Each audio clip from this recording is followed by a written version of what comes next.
Hey you guys, so I'm going to do a very short vlog. I think that's what it's called, because I'm not going to be typing up a blog, and I'm probably not going to be doing a blog for a while. Also, my social media is going to be very limited, so just kind of keep that in mind. If you don't hear from me, you can feel free to email me. You can also inbox me, DM me, whatever the case may be. I will try to respond. So we're just going to go ahead and jump right in, and we'll kind of piddle paddle as we go. Okay, so this quote is going to come from Essential Black Wisdom. I am not fighting just for myself and my people in the South when I fight for freedom and equality. I realize now that I fight for the moral and political health of America as a whole and for her position in the world at large. This is by Marian Wright Edelman. Edelman. Edelman. Edelman, I'm assuming. Something like that. Anyway, it's in the book. So, and it'll also be on my website once as I put this up here. So, we're going to talk about self-perseverance.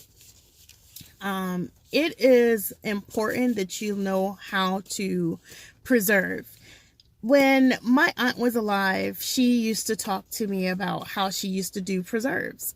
And my grandmother used to do preserves. So I remember going to my grandmother's house like as a little girl, and I always knew that there was going to be preserves, jelly, with jam, whatever you want to call it, but they're preservatives. And like every time that I would have breakfast, I knew like there was going to be like 4 jars of something, and you just pick whatever jar you wanted. I know they went with the grape. Sometimes if I got lucky, I got strawberry. I love strawberry. The apricot, but you know, sometimes I had to have it because my grandpa.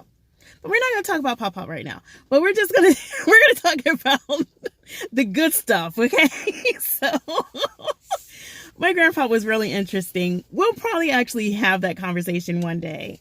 But right now we're going to talk about preserving yourself. So this week I actually got a message from one of my friends. And she sent me a message on Instagram, and she was basically telling me about how I would be really proud of her because she told somebody to kiss her ass. Hell yeah, I am like super proud of you. And excuse my language for those who do not like it. However, you know, there is a time and a place where sometimes you just have to give people exactly what they deserve at that time. And sometimes they don't deserve anything other than, you can kiss my ass and keep it moving. You know, in preserving yourself, you need to always be able to save a little bit of you no matter what. Even when you're in a relationship and you're dating someone, save some of you. Because see, when you're in a relationship, like regardless of what people like to believe, you change. You know, there are things about you that change. You can come out of a relationship and then all of a sudden you realize like, oh, I like eating chips now, so I just want some chips. But you know, you never ate chips before, but that relationship actually got you into eating chips, so now that's what you do. You know, it could be the thing of like, you don't like sports, but then all of a sudden you've been in this relationship for the last 6 years. You know every sports team known to man because you've been watching ESPN all day long. So now that's what you're doing, you know.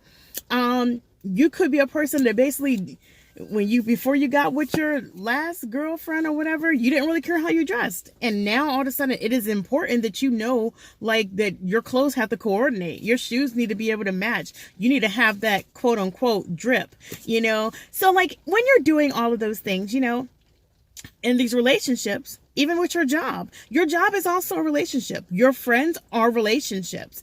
When you go to church, if you go to church, those are relationships. You know, you form relationships everywhere. It could be a favorite grocery store that you have. You have a relationship there. And there might be things that like you probably never even thought about doing, but now that you're in that relationship, you have started to do, you know, like Food Line. So Food Line, Sam's Club, Costco, you know how they have like the little membership cards. So if you become a member, you get certain discounts that you wouldn't get regularly. So guess what you do? Now you actually check prices because you want to see like, okay, well, should I go here or should I go here to be able to get the right price? And I know that if I get this membership discount, this is great. That's my relationship that I've actually formed, but saving a little bit of you, because relationships do change you and you do begin to change, and you may not even take any notice to those changes until later on. And right now you're probably actually sitting there thinking like, you know what?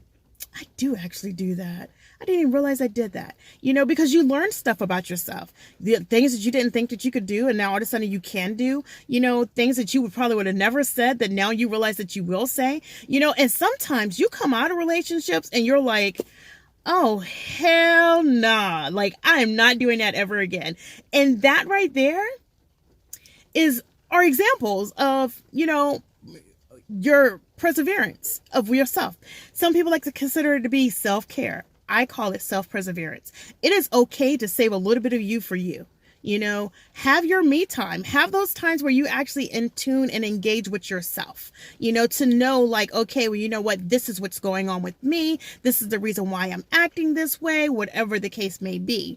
But also knowing that like when people come to you and they want to treat you any kind of way that is not acceptable to who you are, that you have all right to be able to dismiss them at whatever way it takes for you to dismiss them, because what is important is that you are able to preserve yourself and have a little bit of you, because what you don't want to do is end up in a hospital somewhere because now you've stressed yourself out beyond something that basically you could have controlled when it was like this, but now it's a mountain and now you can't control that mountain, so preserve, save a little bit of you, whatever it is, save a little bit of you, so that way then you can have something for the times when it's tough, when it's hard. Like some people say, well, I'm always there for everybody else. Nobody's ever there for me.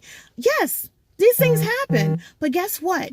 Even when people are not there for you, you should be there for yourself. But you cannot be there for yourself if you're always there for everybody else, because you've poured out so much of you that you don't have anything left inside of you. And that's the part that you need to be able to save for you. That is something that I had to learn. And that is something that a lot of people are currently learning, and some people have not even learned yet. But I say this, and you can always feel free to come back to this, save a little part of you for you. So that way then in those times, if somebody comes and they want to pour in negativity, you can say, you can stop that right now. Go on about your business, because I don't have time for that.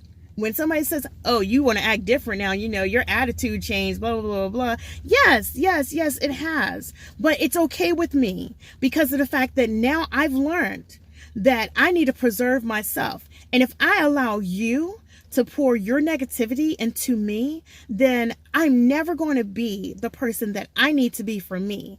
Because at the end of the day, that's all I have is me.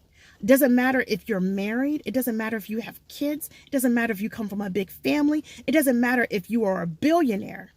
At the end of the day, you only have yourself. That's the only person that you can preserve. Suicide rates are high right now. So take a little bit of whatever you're giving to everybody else and invest it in you.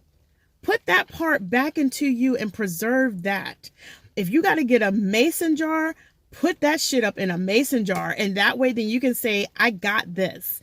But make that for you, because that's important, and don't allow nobody else to actually try to take away from your mason jar. That's you. That's who you are. Don't allow anybody to take away from that. And you preserve yourself, and enjoy those moments. So that way, then when you're coming out of whatever relationship that you come out of, you come out whole, you come out better because you saved some of that for you. That way, then you can say, well, you know what? I learned some stuff. Yeah, it might have been a bad relationship, but I learned something.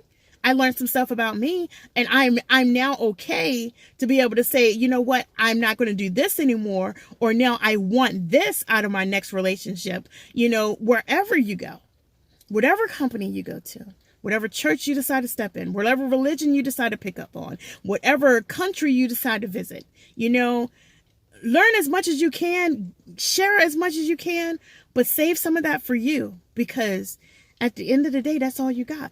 And that's self-perseverance. You need to be able to walk away from a fire and actually still be able to know that you're whole. Not half. Not nothing. Because a lot of times that's what people, places, and things make you feel like. They make you feel like you're nothing because you're competing to try to be who you aren't. You're giving so much of yourself and nobody's giving that back to you. So when you walk away thinking like, I don't have anything. But walk away actually knowing that you got a whole lot and feel good about that, you know, and love that. Love all of that about you. That is self-perseverance. That is self-care. Take care of yourself. Love you guys.